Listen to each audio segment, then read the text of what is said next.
అప్పు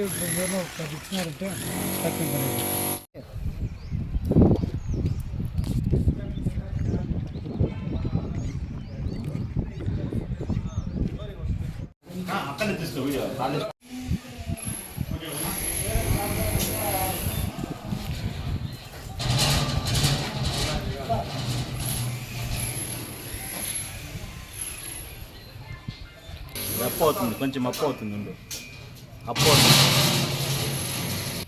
ఇప్పుడు ఆడు బాడీ పెట్టేసి అట్లా మూవ్ అవుతుంది. మూవ్ అయినప్పుడు యాంగిల్ కిందికి పోతుంది, కిందికి పోయినప్పుడు బాడీ కింద దిగేస్తుంది, అప్పుడు అది వెనక్కి లాగేస్తుంది. వచ్చేసా హైడ్రాలిక్. Okay okay. ఇప్పుడు యాంగిల్ బ్యాక్ పడుతుంది, ఆడ వేసి ముట్టే ఓకే పిన్నలేసి అప్పుడే ఇప్పుడు బాడీ ఇక్కడ కింద పడిపోతుంది, హోల్స్ కాడ కూర్చుని వస్తుంది బాడీ. ఇప్పుడు ట్రే వచ్చి యాంగిల్ వచ్చి అంతే బయట తీసి ఇవన్నీ క్లోజ్ చేస్తారు, ఇవన్నీ క్లోజ్ చేస్తారు. హీట్ కాదు అంత టెక్నాలజీ. హీట్ ఎంత వస్తుంది ఏమైంది? ఇది వచ్చిందనో ఫైర్ బ్రిక్స్ వచ్చిందనో, దాని తర్వాత కూల్ బ్రిక్స్ తర్వాత కాటన్ పెట్టాం లోపల. కాటన్ వచ్చి 2.80 సెంటిగ్రేడ్స్ తక్కువ కెపాసిటీ, లేటెస్ట్ టెక్నాలజీ. బయట ఉడికే తెలీదా? బయట వేడి రాదు, మనిషి దగ్గర నుండి కాన్స్ట్రక్షన్. కింద బోర్డు ఫైర్ అయిన బోర్డు లోపల వచ్చిన తర్వాత బర్న్ అయిన తర్వాత ఈ బోర్డుదంతా కింద వచ్చేసరికి కింద నుంచి తీసుకున్నాం సార్. అంటే ఎట్లా మూడు మొత్తం ప్రజెంట్ వచ్చి కట్లు రాబోయే తరంలో వచ్చి గ్యాస్ గాను నెక్స్ట్ కరెంట్ గాను రెండింటికి యూజ్ అయ్యే విధంగా టెక్నాలజీ రెడీ చేసినారు. ఇప్పుడు అంటే కరెంటు గ్యాస్ అందరూ చూస్తుంటారు సిటీస్లో, కాకపోతే మనకి ఇంకా అంత డెవలప్మెంట్ లేదు. మన దగ్గర ఉన్న ఫండ్స్కి కట్లతోనే మనం గ్యాస్ విధంగా తయారు చేస్తాం. ఇప్పుడు సుమారు ఇది ఎంత అయింది? ఈ 2 చాంబర్ల వరకు 5 lakhs ఖర్చు వచ్చింది. 5 లక్షలు ఈ 2 చాంబర్లు వచ్చి అట్లే గ్యాస్కి ఫామ్ చేసుకోవచ్చు, కరెంట్కి చేసుకోవచ్చు. 40 watts కరెంట్ వచ్చి గ్యాస్ దీనికి ఇది అవుతుంది. గ్యాస్, కరెంటు, సోలార్, బ్యాటరీస్ కూడా వాడచ్చు, కూడా వాడచ్చు. అంత టెక్నాలజీ వచ్చింది.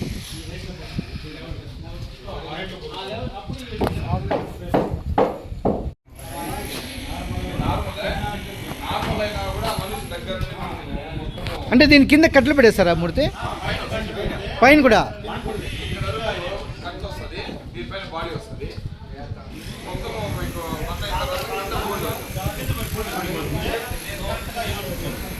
కింద పూడుతుంది.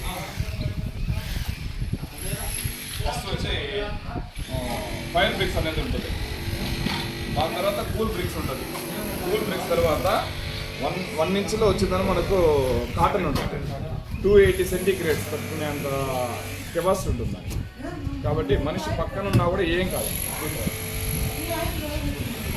వర్సలు వుడ్ పేస్ట్ చేసి బర్నర్లో దోస్తాం. ఈ బర్నర్లో తోసిన తర్వాత బాడీ పైకి కానీ అది కొట్టేది కానీ ఆ సిస్టమ్స్ అంతా లేదు. చాలా ఏమంటే ఒక బంధువు వాళ్ళ తల్లి తండ్రి వాళ్ళ బంధువు చనిపోయినప్పుడు ఆ బాడీ బర్న్ అయ్యేది ఎవరికి కానీ కంటికి కనపడకుండా బర్న్ అవుతుంది.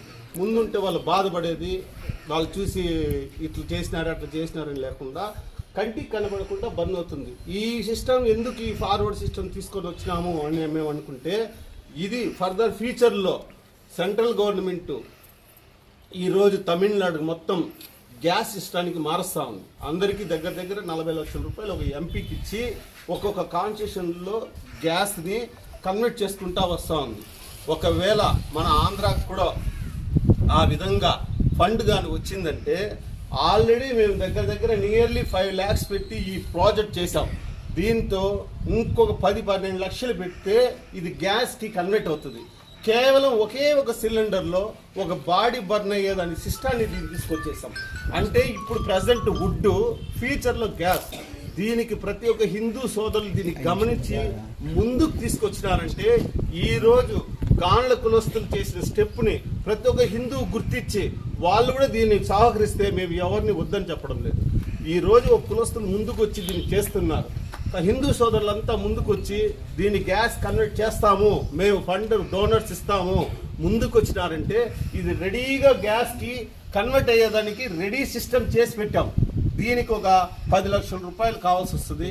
ఫర్దర్ ఫ్యూచర్లో సెంట్రల్ గవర్నమెంట్ దయతలిసి మనకి ఇచ్చిందంటే మన నియోజకవర్గంలోనే ఇది గ్యాస్ బర్నర్ కింద ఫస్ట్ అయ్యేదానికి ఛాన్సెస్ ఉంటుంది. అదేవిధంగా ఇది టెక్నాలజీ తీసుకురావడం వల్ల ఇది ఒక్కొక్కటి దగ్గర దీని లైఫ్ వచ్చి 10 ఇయర్స్ మెయింటెనెన్స్ వచ్చి ఎవ్రీ 3 ఇయర్స్ మనం మెయింటెనెన్స్ చేసుకుంటూ ఉండాలి. చేసుకుంటే 10 ఇయర్స్ ఉంటుంది. 10 ఇయర్స్ తర్వాత కూడా మినిమం మెయింటెనెన్స్లో చేసుకుంటే మళ్ళీ 10 ఇయర్స్. ఆ విధంగా కొత్త టెక్నాలజీ తీసుకురావడము ఇది ఒక మంచి శుభకార్యంగా హిందువులందరూ ముందుకొచ్చి దీనికి అందరికి కూడా దీని సహకారం అందిస్తారని, మేము చేసిన ఈ పనిని వచ్చి వీడియో ద్వారా కాకుండా నేరుగా ఇక్కడికి వచ్చి మీరు చూశారంటే మీకు అర్థమవుతుంది ఏం చేశారు ఏమనేది. దయచేసి మా కులస్తులు కానీ హిందువులందరూ కానీ ఇక్కడికి వచ్చి ఏం డెవలప్మెంట్ జరిగిందో ప్రతి ఒక్కరిని కూడా మేము వేడుకునేది ఇక్కడ ముందుకు వచ్చి చూడండి. వచ్చి దాతలు దీనికి ఇంకా ముందుకు వచ్చి దీనికి ఇంకా సహకారం చేశారంటే ఇంకా ఎంతో ముందుకు తీసుకుపోయే ఛాన్సెస్ ఉంది. ఇది ఏమంటే బర్నర్ అనే ఒకప్పుడు బాడీ మశానంకి వస్తే అక్కడి నుంచి అట్లే పరిగి తెలిపోయేవాళ్ళు. కానీ ఇది ఒక దేవాలయంగా తీర్చిదిద్దాలనేదే మా బాధ్యత. ఇక్కడికి వస్తే గుడికి వచ్చినట్లు ఉండాలనేదే మా ఆలోచన. ఆ దేవాలయం డెవలప్ అయ్యేదానికి ప్రతి ఒక్క హిందూ మహాశయులందరూ కూడా ఇక్కడికి వచ్చి దీన్ని చూసి ముందుకొచ్చి పార్టిసిపేట్ చేయాలని మనస్ఫూర్తిగా నేను కోరుకుంటా ఉన్నాను. ఈ చిన్న అవకాశం ఇచ్చిన పెద్దవాళ్ళందరికీ కూడా కృతజ్ఞత తెలుపుకుంటూ దీంతో నేను వివరించాను. ఒక్క వుడ్ సదుపాయాలు వుడ్ కానీ ఫ్రీజర్ బాక్స్ కానీ బోర్ వేయడం జరిగింది. బోర్డు వాటర్ కానీ స్నానాలు గది చేయడానికి స్నానాల గది కానీ ప్రతి ఒక్కటి ఇది లేదు అది లేదని లేకుండా ప్రతి ఒక్కటి మేము సదుపాయాలు చేస్తున్నాము. దానికి ఇక్కడ ధర్మరాజు గుడి ఒకటి కట్టారు దాత టీకే శర్మ గారు, హరిశ్చంద్ర ఘాటు. దాన్ని కూడా దీనన్నిటికి కూడా ఇంత ఖర్చు పెట్టి దాతలు ఇంత ఖర్చు పెట్టి ఇంత చేసి దీనికి పకడ్బందీగా చెయ్యాలా. దీంతో దొంగతనాలు కానీ మిస్మేజ్మెంట్ కానీ పాడు చేసేది కాకుండా ఉండాలనుకుంటే దీనికి వెనక ఒక గేట్ కూడా పెట్టాలనే ముందు ఆలోచనలో ఉన్నాము. దీనికి చుట్టూ కాంపౌండ్ వెళ్ళనేసి ఒక ఆలోచనలో ఉన్నాము. కాబట్టి దీనంతా కూడా ఆలోచించుకొని ఇక్కడ సదుపాయాలకు ఏ విధంగా చిన్న పొరపాటు లేకుండా కూడా సదుపాయాలు మొత్తం కల్పిస్తూ ఉన్నాం. మేమే వుడ్ రూమ్ కూడా కడతా ఉన్నాం. అక్కడ స్నానాల గది కడతా ఉన్నాం. పక్కలో ఎవరి ఫ్రీజర్ బాక్స్కి రూమ్ కడతా ఉన్నాం. మిగతా అతని కాకుండా అతని తోటి బంధువులకంతా కాళ్ళు చేతులు కడుక్కునేదానికి ఒక ప్లేస్ 6 అడుగుల్లో పెట్టి దానికి కొలాయిలు ఫిట్ చేసి వాటర్ ఫెసిలిటీ టోటల్ వాటర్ ఉంటే ఆ ఏరియా డెవలప్మెంట్ అవుతుంది. కాబట్టి ఫస్ట్ బోర్ కూడా వేసి ఆ బోర్కి మోటార్ బిగించినది కూడా ఒక దాతల సహకారంలో ఇంత దూరం వచ్చింది. కాబట్టి ఆ దాతలకు కూడా మరొకసారి నా యొక్క పాదాభివందనలు కృతజ్ఞతలు తెలుపుకుంటూ దీంతో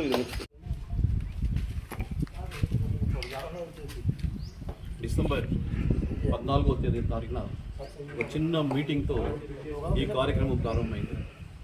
ఆ రోజు మేము మీటింగ్లో కూర్చొని పలంనేరులో ఈ శ్మశాన సమస్యను పరిష్కరించాలని చెప్పి నిర్ణయించారు. ఒక 5 మందితో మీటింగ్ స్టార్ట్ అయిన తర్వాత నేరుగా శ్మశానానికి వచ్చి పరిశీలించడం జరిగింది. పరిశీలించి ఆ రోజే ఈ పని చేసుకోవాలని నిర్ణయించి మరుసటి రోజు ఉదయం తుప్పలతో పొదలతో పూర్తి అపరిశుభ్రంగా ఉన్నటువంటి ఈ శ్మశానాన్ని 24 ఐటమ్స్ని గుర్తించాం. ఇవన్నీ చేయాలి. అలా చేయాలనుకుని మరుసటి రోజు ఉదయమే వర్క్ ప్రారంభించడం జరిగింది. ఆ ప్రారంభించేటప్పుడు మా దగ్గర ఎవరి దగ్గర కూడా ₹1 కూడా మా దగ్గర లేదు. ఏంటంటే జస్ట్ మనుషులు అయితే ఉన్నాం కానీ మళ్ళీ ఎంత అవుతుంది ఏమని కూడా మేము దాని గురించి ఆలోచించలేదు. సో క్లీన్ అయిన తర్వాత ఆ రోజు మొట్టమొదట 5,000 ఆ రోజు చంద్రారెడ్డి బాలకృష్ణ గారు 12-13 లక్షల వరకు మాకు అందరూ కూడా విరాళాల్లో ఇచ్చారు. ఆ రోజు గుర్తించిన దాన్ని ఒక్కొక్కటి చేస్తూ వచ్చాం. దీనిలో మొట్టమొదటి పొదల్ని తొలగించాం. రెండవది నీటి సౌకర్యం లేదు. నీటి సౌకర్యం లేదు కాబట్టి ఆ నీటి సౌకర్యం కలిగించేదానికి అక్కడ బోర్ని ముందు చేతి పంపు బోర్ ఉండేది, ఆ బోర్ని తొలగించి దానికి మోటార్ బిగించి నీరు వచ్చే ఏర్పాటు చేస్తాం. తర్వాత రూమ్స్ కూడా డిజైన్ చేసి 3 రూమ్స్ కట్టాలని చెప్పి నేను ఎంచుకున్నాను. సో దాని ప్రకారం వర్క్ వెంటనే కూడా ప్రారంభించడం జరిగింది. దాని తర్వాత కరెంటు సౌకర్యం లేదు. సో కరెంటు సౌకర్యం లేదు అంటే దానికి కూడా పోల్స్ ఇవన్నీ కూడా ఏర్పాటు చేయాలని ఇమీడియట్గా ఆగమేఘాల మీద ఈ వెంటనే గుర్తించి దాన్ని కూడా వర్క్ చేయడం. తర్వాత ఈరోజు మనకు కనిపిస్తుంది మొత్తం ఇలా రావడం అనేది జరిగింది. తర్వాత ఈ ఛాంబర్స్ కోసమని మొట్టమొదట పలంనేర్ గాంధీనగర్లో ఉండేటువంటి శ్మశానానికి వెళ్ళాం. అక్కడ చూసిన తర్వాత వాళ్ళ కింద తండవాలం పెట్టి ఒక ఓల్డ్ స్టైల్లో వాళ్ళు చేశారు. మేము కూడా మొదట అనుకున్నది ఏంటంటే అదే ప్రకారం చేద్దాం అని అనుకున్నాం. అనుకుని ఆ ప్రకారం చేద్దామని వేరే చోట ఎక్కడెక్కడ చేశారో వెళ్ళాం. మాధవరం అని ఒక చోట, పొయ్యిసంద అని ఒక చోట, రాణిపేట, ఇక్కడంతా తిరిగాం. తిరిగిన తర్వాత అక్కడ ఈ లేటెస్ట్ టెక్నాలజీ చేసే అవకాశం మాకు లభించింది. సో అక్కడ చెన్నైలో సంబంధించినటువంటి ఒక ఇంజనీరు, ఒక కాంట్రాక్టరు మాకు అక్కడ పరిచయం కావడం జరిగింది. సో వారిని తీసుకువచ్చి ఇది ఎలా చేస్తే బాగుంటుంది అని, కానీ చాలా ఎక్కువ ఖర్చు అవుతుంది, దీన్ని మనం చేయగలమా లేదా అని ఆలోచించాం. కానీ దాతల సహకారంతో వెంటనే మేము చేపట్టిన తర్వాత ఏ రోజు కూడా మాకు డబ్బు గురించి కానీ లేదా నిధుల గురించి కానీ లేమి ఏర్పడలేదు. అప్పటికప్పుడు ఆ రోజు సాయంత్రం లోపల ఎవరో ఒక దాత ఖచ్చితంగా ఇస్తూ ఈ కార్యక్రమాన్ని బృహత్కరంగా జరిగేదానికి సహాయపడ్డారు. ఇది ఒక విధంగా మోడల్.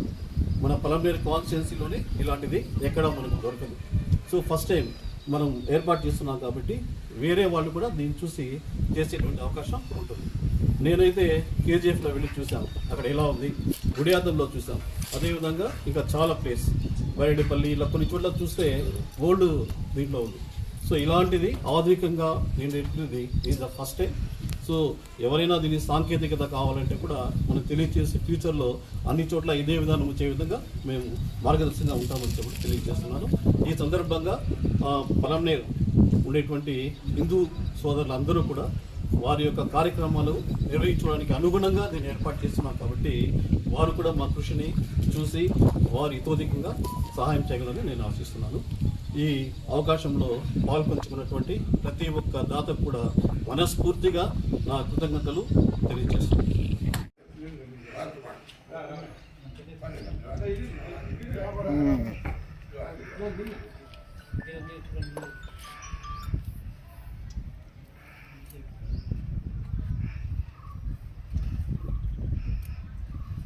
ఇది అడ్వర్టైజ్మెంట్ ఇంకా కాదు కదా, మా సొంతానికి చేసాలి.